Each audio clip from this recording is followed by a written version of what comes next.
Preview.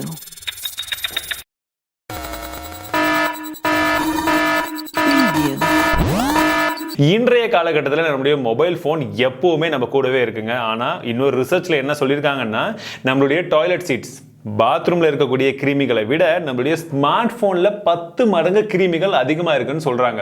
ஆமாங்க, இது கிட்டத்தட்ட உண்மைதான் அப்படின்னு சொல்லும். சோ இப்போ இந்த கிருமி எல்லாம் நீங்க காலி பண்ணணும் அப்படின்னா நீங்க என்ன பண்ணணும்?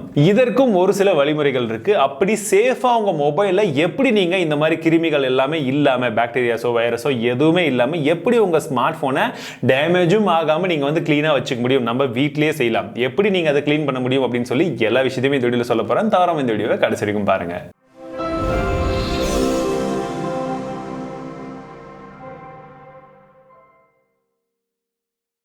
இப்போ ரீசெண்டாக நம்மளுடைய தமிழ் டெக் பிரைமில் கூட நான் ஒரு விஷயம் சொல்லியிருந்தேன். சாம்சங் அவங்களுடைய ஸ்மார்ட் ஃபோன் சர்வீஸ் சென்டர்லேயே பார்த்தீங்கன்னா உங்களுடைய மொபைல் ஃபோன்ஸை க்ளீன் பண்ணி தராங்க, சானிடைஸ் பண்ணி தராங்க அப்படின்னு சொல்லியிருந்தேன்.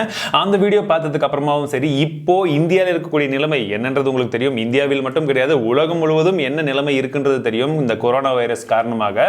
ஸோ முக்கியமான விஷயம், நம்மளால முடிஞ்ச வரைக்கும் நம்மளையும் நம்மளை சுற்றி இருக்கக்கூடிய பொருளையும் நம்ம கொஞ்சம் இது கிருமிகள் இல்லாமல் சேஃபாக வச்சுக்கிறது ரொம்பவே அவசியம். நிறைய பேர் அதற்கு ஏதாச்சும் வழிமுறைகள் இருக்கான்னு மெசேஜ் பண்ணியிருந்தீங்க. ஸோ இப்போ அந்த வழிமுறைகள் என்னன்றதை சொல்றேன். முதல் விஷயம், நம்ம கிட்ட ஸ்மார்ட் போன் இருக்கு இல்லையா, இந்த ஸ்மார்ட் போனை நீங்க என்ன பண்ணணும்? கிளீன் பண்றதுக்கு முன்னாடி நீங்க ஃபர்ஸ்ட் பண்ண வேண்டிய விஷயம், சார்ஜ் போடாதீங்க. அட் த சேம் டைம் மொபைலை ஃபர்ஸ்ட் சுவிட்ச் ஆஃப் பண்ணுங்க. பிகாஸ் ஆன்ல இருந்ததுன்னா அது கண்டினியூஸா அந்த ஸ்ட்ரீம்ல இருக்கும். அதனால ஆஃப் பண்ணிடுங்க. அதுக்கப்புறமா ஒவ்வொரு ப்ரொசீஜரா பண்ணலாம். அதுலயும் குறிப்பான விஷயம், மொபைலை மட்டும் நம்ம கிளீன் பண்றோம்ன்ற பேர்ல கிளீன் பண்ணாதீங்க. எப்பவுமே கூடவே இருக்கக்கூடிய இந்த மாதிரி டிபியூ கேஸாக இருக்கட்டும், எந்த ஒரு கேஸாக இருக்கட்டும், பிகாஸ் நம்ம கிருமிகள் இதில் மட்டும் கிடையாது, இதுலேயும் இருக்கும். ஸோ ரெண்டுத்தையுமே சேர்த்து தான் க்ளீன் பண்ணணும். இதை க்ளீன் பண்ணுறது மேக்ஸிமம் நான் உங்களுக்கு சொல்லவே வேணாம். இது நீங்கள் என்ன பண்ணாலும் பிரச்சனை கிடையாது.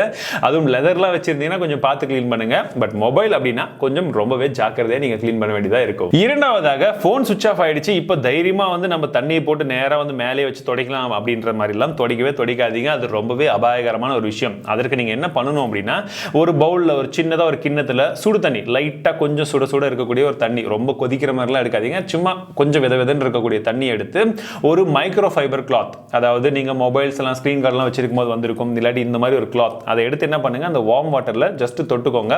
ஃபுல்லா அந்த தண்ணீரை எடுத்துடுங்க.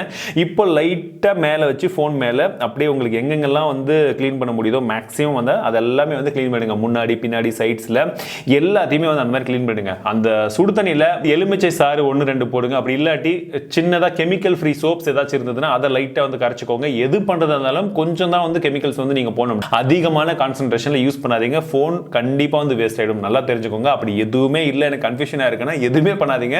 ஜஸ்ட் நார்மலான சுடு தண்ணியில மட்டும் கொஞ்சமா கல்லுப்பு 1-2 கல்லுப்பு போட்டுட்டு அதை தொட்டு எடுத்துட்டு உங்க போனை ஃபுல் அண்ட் ஃபுல்லா சுத்தி க்ளீன் பண்ணிக்கோங்க. இதுதான் பெஸ்ட் சொல்யூஷன் இப்போதைக்கு உங்க போனை சுத்தி எல்லாமே க்ளீன் பண்றதுக்கு. இல்ல இன்னொரு மெத்தட் அப்படின்னு பாத்தீங்கன்னா, சின்னதா ஸ்ப்ரே பாட்டில் மாதிரி இருக்கும். அந்த ஸ்ப்ரே பாட்டிலையும் நீங்க இந்த மாதிரி சின்ன மெதுவா இருக்கக்கூடிய அந்த சுடு தண்ணீரோ அதுக்கு நீங்க கலந்த அந்த உப்போ இல்லாட்டி வேற ஏதாச்சும் சின்ன சின்ன கெமிக்கல்ஸ் ஏதாச்சும் போட்டுருந்தீங்க அப்படின்னா ஹை சேச்சுரேஷன்ல போடாதீங்க. ரொம்ப டைலூட் பண்ணி மட்டும் யூஸ் பண்ணுங்க. அதை வச்சு இதில் டைரக்டா ஸ்ப்ரே பண்ணாதீங்க. ஃபோன் மேல டைரக்டா எப்பவுமே ஸ்ப்ரே பண்ணக்கூடாது.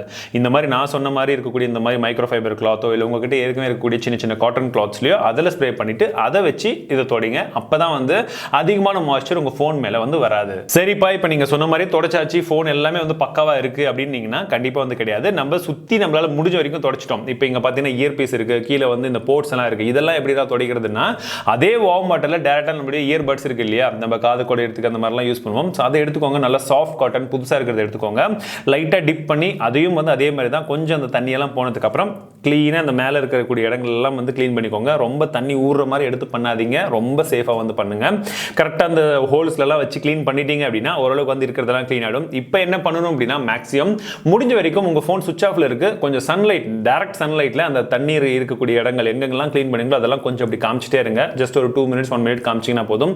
ரொம்ப ஹீட்ல வைக்காதீங்க. ஜஸ்ட் அப்படி காமிச்சிங்கன்னா டைரக்ட் சன்லைட் படும்போது இருக்கக்கூடிய கிருமிகள் மிச்சம் ஏதாச்சும் இருந்தாலும் எல்லாமே போயிடும். அட் த சேம் டைம் உங்க மொபைலும் சீக்கிரமா ட்ரை ஆயிடும். சரிப்பா, இப்போ நீங்க சொன்ன மெத்தட்ல மட்டும் தான் நம்ம க்ளீன் பண்ணணுமா? இதை க்ளீன் பண்றதுக்கே ஒரு சில லிக்விட்ஸ் எல்லாம் வருது, அதை யூஸ் பண்ணக்கூடாதா அப்படின்னு கேட்குறீங்களா? எல்லாத்தையுமே நீங்க யூஸ் பண்ணலாம். பட் எது யூஸ் பண்ணதா இருந்தாலும் அது நல்ல டைலூட் ஆயிருக்கான்றத பாருங்க. ஹை கான்சன்ட்ரேஷன் வச்சு இதை மேல அடிக்க அடிக்காதீங்க. மேபி போனுக்கு டிஸ்பிளேக்கோ இல்லை எங்கேயாச்சும் வந்து கொஞ்சம் கேப் இருந்து உள்ளே போயிடுச்சுன்னா அது பிரச்சனைகள் இருக்கும். ஒன்று, இந்த கிளாத் யூஸ் பண்ணி நீங்கள் யூஸ் பண்ணிக்கோங்க. உங்ககிட்ட எந்த ஸ்ப்ரே இருந்தாலுமே சரி அது பண்ணுங்க. இல்லாட்டி இப்போ நான் சொன்ன மெத்தடை சும்மா ஒரு தடவை ட்ரை பண்ணுங்க, பிரச்சனையே இல்லை. ஓகே, ஸோ இது ஃபோனை க்ளீன் பண்ணிட்டோம். இப்போ அடுத்ததாக திரும்ப நம்ம கையிலையோ நம்ம ஃப்ரெண்ட்ஸ் கையிலையோ இல்லை வீட்டில் எங்கேயாச்சும் வந்து நம்ம ஃபோனை திரும்ப திரும்ப வச்செல்லாம் யூஸ் பண்ணோம்னா திரும்ப வந்து கிருமிகள் படும். அதுக்கு ஹேண்ட் சானிடைசர் இருந்துச்சுன்னா இதை யூஸ் பண்ணுங்க. அப்படி இல்லாட்டி அதே மாதிரி இருக்கக்கூடிய சோப்போ, கெமிக்கல் ஃப்ரீ சோப்பு, இந்த மாதிரி நம்ம வந்து கை கழுவுறதுக்கு என்ன யூஸ் பண்றோமோ அதை யூஸ் பண்ணிக்கோங்க. பெஸ்ட் இந்த மாதிரி ஹேண்ட் சானிடைசர் இருந்துச்சுன்னா இன்னைக்கு இருக்கக்கூடிய சூழ்நிலைக்கு இதை யூஸ் பண்ணிக்கோங்க. பட் நார்மலா நீங்க ஜென்டில் வாஷ் உங்களுடைய வீட்டில் என்ன பண்றீங்களோ அது பண்ணிட்டு உங்க ஸ்மார்ட் போன் யூஸ் பண்ணீங்கனாலே இன்னும் கொஞ்சம் பெட்டரான ஒரு விஷயமா இருக்கும். அவ்வளவுதாங்க. இப்போதைக்கு இந்த சிச்சுவேஷனுக்கு மட்டும் கிடையாது, எப்பவுமே நம்ம ஸ்மார்ட் போனை கிளீனா வச்சுக்கிறதுக்கான ஒரு சில பேசிக்கான விஷயங்கள் நம்ம வீட்ல இருந்து என்னென்ன விஷயங்கள் செய்யலாம் அப்படின்னு சொல்லி எல்லா விஷயத்தையுமே உங்ககிட்ட சொல்லியிருப்பேன். இந்த வீடியோ இவ்வளவு நேரம் பார்த்து இந்த இன்ஃபர்மேஷன்லாம் உங்களுக்கு பிடிச்சிருந்ததுன்னா பார்க்கறது மட்டும் கிடையாது, மறக்காம இந்த வீடியோக்கு லைக் பண்ணுங்க, உங்க நண்பர்களுக்கு மறக்காம ஷேர் பண்ணுங்க. இன்றைய தேதியில எல்லாருக்குமே ஒரு மொபைல் போன் வச்சிருக்கக்கூடிய எல்லாருக்குமே தேவைப்படக்கூடிய ஒரு முக்கியமான விஷயம் இது அப்படின்னு நான் நம்புறேன். நீங்களும் நம்புனீங்கன்னா மறக்காம ஷேர் பண்ணுங்க. மீண்டும் உங்களை அடுத்த வீடியோவில் சந்திக்கிறேன். வாழ்க தமிழ், வளர டெக்னாலஜி.